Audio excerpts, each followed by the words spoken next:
Historia de la filosofía, por Nicolás Abagnano, volumen 2, 48, parte cuarta. La filosofía del Renacimiento, capítulo 6, Renacimiento y naturalismo. 379, Bruno, el amor de la vida. Giordano Bruno vuelve, en efecto, al neoplatonismo y a la magia. Nació en 1548 en Nola.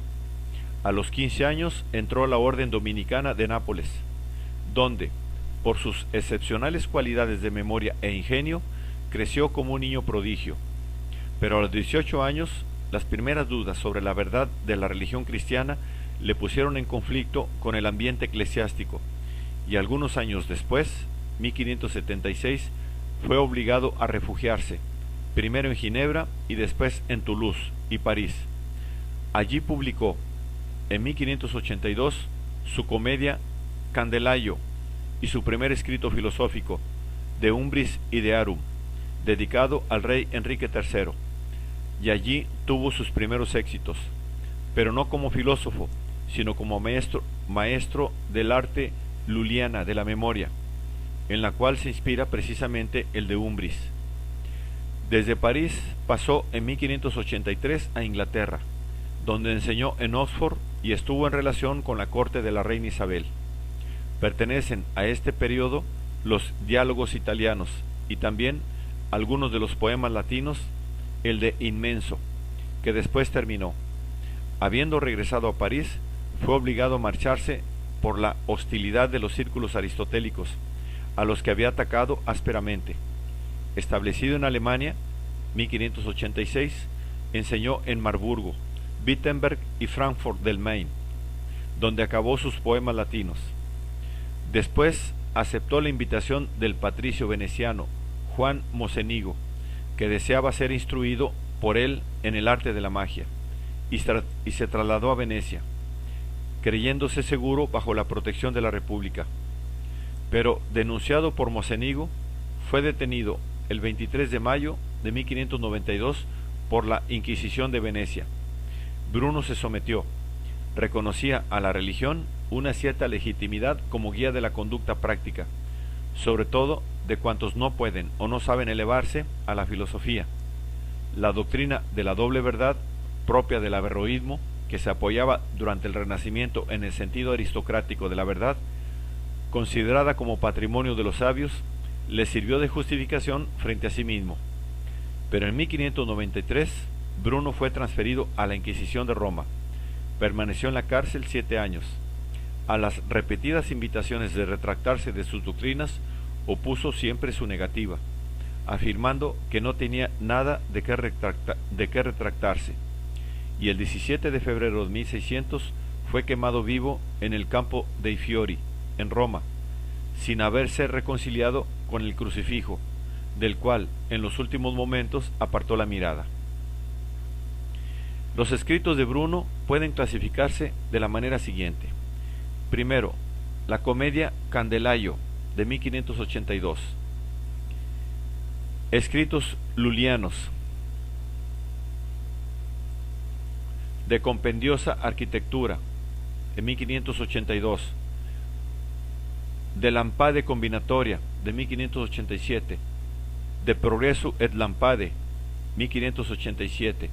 Artificium Perorandi, 1587. Animadversiones circa, 1587. De Speciorum Scrutinio, 1588.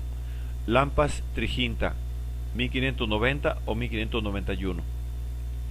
Escritos mnemotécnicos, desde 1582 a 1591. Escritos didácticos, que exponen las doctrinas de otros pensadores, desde 1586 hasta 1588. Escritos mágicos,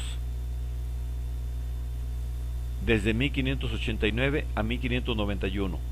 Escritos de filosofía natural, desde 1584 a 1591. Escritos morales, desde 1584 a 1585. Escritos ocasionales, 1588 y 1589. A la vista de este cuadro, que no comprende los títulos de las obras perdidas, entre ellas un tratado de Lecete Arti Liberali, ya aparece clara la multiplicidad de asuntos que agitaron la mente de Bruno. Pero es, asimismo, evidente que sus múltiples preocupaciones tuvieron una nota fundamental, que le es común: el amor a la vida en su potencia dionisíaca, en su infinita expansión. Este amor a la vida le hizo insoportable el claustro, al que llamó en un soneto prisión angosta y negra, y alentó su odio inextinguible a todos aquellos pedantes, gramáticos, académicos, aristotélicos, que hacían de la cultura un puro ejercicio libresco y apartaban la vista de la naturaleza y de la vida. El mismo amor a la vida le empujó a representar en el Candelario, con un realismo sin prejuicios, el ambiente napolitano donde había pasado su juventud, y así fustigó en la comedia a los pedantes, a los crédulos, a los intrigantes, pero sin humorismo ni despego, sino con una complacencia exasperada ante el espectáculo de la trivialidad y de la miseria moral, lo cual solo se explica por su afición a la realidad viva, sea como sea. De este amor a la vida nace, en fin, su interés por la naturaleza, que no desembocó en él, como en Telesio, en un tranquilo naturalismo, sino que se exaltó en un ímpetu lírico y religioso, que halló frecuentemente su expresión en forma poética. Bruno consideró y quiso la naturaleza como una realidad viva, animada, y en comprender esta animación universal, en proyectar la vida a la infinitud del universo, cifró el fin más alto de su filosofar. De aquí nació su predilección por la magia, fundada precisamente en el supuesto del panpsiquismo universal, y quiso conquistar por asalto la naturaleza, como se conquista a un ser animado. De aquí la renuncia a la paciente y laboriosa investigación naturalista que Telesio había apuntado. De aquí también su predilección por la mnemotécnica o arte luliana, que tiene la pretensión de tomar al asalto el saber y la ciencia, de apoderarse del saber con artificios mnemotécnicos y de hacer progresar la ciencia con una técnica inventiva rápida y milagrosa, que rebasa a pasos agigantados la metódica y lenta investigación científica. El naturalismo de Bruno es, en realidad, una religión de la naturaleza, ímpetu lírico, raptus mentis, contractio mentis, exaltación y furor heroico. Por esto se encuentra mejor en el simbolismo numérico de los neopitagóricos que en las matemáticas científicas, mejor en los inventos milagrosos y charlatanescos de un Fabricio Mordente que en las fórmulas rigurosas de Copérnico. La obra de Bruno señala un compás de espera en el desarrollo del naturalismo científico, pero realiza de la manera más apasionada y potente aquel amor a la naturaleza que fue indudablemente uno de los aspectos fundamentales del Renacimiento. Esto hace posible comprender la posición de Bruno respecto a la religión. Como sistema de creencias, la religión le parece repugnante y absurda. Reconoce su utilidad para la educación de rudos pueblos que deben ser gobernados, pero le niega todo valor.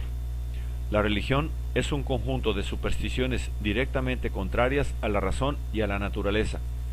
Pretende hacer creer que es vil y criminal lo que parece excelente a la razón, que la ley natural es una bellaquería, que la naturaleza y la divinidad no tienen el mismo fin, que la justicia natural y la divina son contrarias, que la filosofía y la magia son locuras, que todo acto heroico es una cobardía y que la ignorancia es la ciencia más bella del mundo.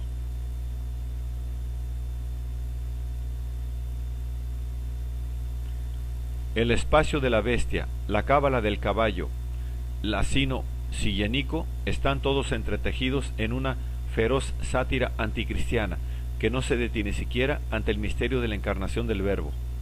Tampoco el cristianismo reformado que Bruno había conocido directamente en Ginebra, en Inglaterra y Alemania, se salva de su condenación. Más aún, le parece peor que el catolicismo, porque niega la libertad y el valor de las buenas obras e introduce el cisma y la discordia entre los pueblos. Pero frente a esta religiosidad, de la que Bruno se burla como de una santa asnalidad, y que es directamente contraria a la naturaleza y a la investigación racional, está la otra religiosidad, la de los teólogos, esto es, de los doctos, que en todo tiempo y en toda nación han buscado el camino para llegar a Dios. Esta religiosidad es el mismo filosofar, tal como Bruno lo entiende y practica. En sus conceptos y en su doctrina concuerdan, según Bruno, los filósofos griegos, los orientales y los cristianos. Bruno hace suya la idea dominante del Renacimiento, expresada de la forma más rigurosa por Pico de la Mirandola, de una sabiduría primitiva que, transmitida por Moisés, ha sido desarrollada, ampliada y aclarada por los filósofos, magos y teólogos del mundo oriental, del mundo clásico y del mundo cristiano. Admite, con todo, la posibilidad de que aquella ciencia primitiva pueda ser revisada en algunos puntos, ya que nosotros somos más viejos y hemos vivido más que nuestros predecesores, y a través del tiempo el juicio se va madurando, a menos que se renuncie a vivir en los años que nos corresponden y vivamos como muertos. Pero juzga que este desarrollo histórico de la verdad es en realidad un renacer y un germinar de la verdad antigua. Son raíces podadas que germinan, son cosas antiguas que rebrotan, son verdades ocultas que se descubren, y se atiene con preferencia a los presocráticos antes que a Aristóteles y Platón, como aquellos en los que puede hallarse un interés más puro e inmediato por la naturaleza. Y en realidad la naturaleza es el fin de la religiosidad y del filosofar de Bruno, el objeto de su ímpetu lírico, de su furor.